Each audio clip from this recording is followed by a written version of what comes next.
Di desa kami ya, ini rata-rata 99%. Ini anak, cucu, keluarga kumpul dengan eyang. Eyang-eyang, ini kami lahir di zaman jadul ya. Kemudian karena kami ingin mendampingi cucu-cucu yang lahirnya zaman milenia ya. Kalau kami tidak sekolah tidak akan nyambung.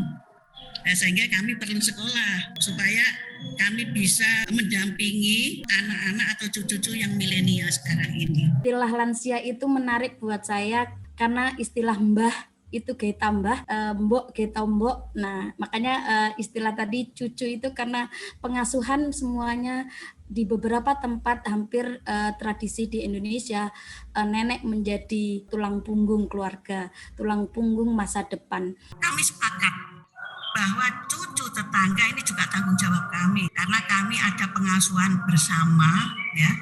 Cucuku, cucumu, cucu kita. Itu memang menjadi jargon yang sejak 2018 diusung oleh Sekolah Eyang. Namun mengidentifikasi gejala radikalisme itu perlu menyadarkan masyarakat dan aktivis Sekolah Eyang yang menjadi bagian dari tim Siti. Nah, bagaimana strategi mengatasi tantangan itu yang Ju Haria itu melontarkan di acara pertemuan tim Siti untuk mengadopsi materi Siti menjadi kurikulum Sekolah Eyang. Saya rasa ini karena kegelisahan para Eyang melihat realitas ada cucu mereka yang berubah perilakunya setelah pulang dari kuliah. Karena setiap datang dia itu sedikit-sedikit mengatakan bahwa orang tuanya, oh ini haram loh, oh ini tidak boleh. Jadi dari anak pendiam, anak cerdas, kemudian dia pemberontak, kemudian dia berani kepada orang tua. Jadi untuk lansia ini nanti dalam kurikulumnya itu diisi dengan Siti itu tadi, supaya kami ini tahu bahwa penanaman perdamaian melalui masa remaja yang kita lakukan dengan Tanoker mewujudkan wisata perdamaian, salah satunya adalah Sekolah Eyang, menjadi bahan refleksi yang paling menarik karena penting tapi tidak dianggap penting. Nah, ini yang menurut saya refleksi dari pertemuan remaja dengan Eyang terus bersekolah dan seterusnya, siswa ini menjadi bahwa saya nanti juga akan begitu gitu. Nah, dari situ siswa-siswa ini terpesona, artinya melihat mbah itu tidak lagi mbah ya gitu. Enggak, tetapi mereka justru menikmati dan banyak bertanya, banyak belajar. Nah, nilai-nilai itu kita wujudkan melalui berwisata.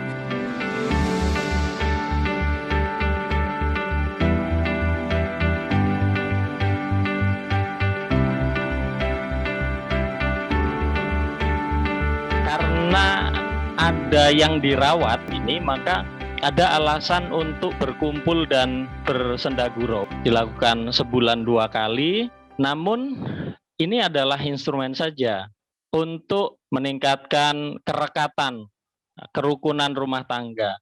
Namun bagi tim Siti, tujuan akhir yang diinginkan adalah menggandeng para tokoh potensial yang memiliki kegelisahan yang sama tadi, untuk bisa belajar dan berbagi pengetahuan, belajar dan berbagi potensi penyebaran radikalisme di lingkungannya. Masalah ekstremisme dan radikalisme ini kan masalah side effect daripada satu hal yang kemudian perlu kita jadikan itu hanya sebagai support system yang kemudian yang paling penting adalah bagaimana memastikan seperti yang sampaikan adalah mengempower anak-anak, memastikan mereka mendapat pendidikan dengan baik sehingga bisa jadi membentengi mereka dengan pendidikan dan pengasuhan yang baik.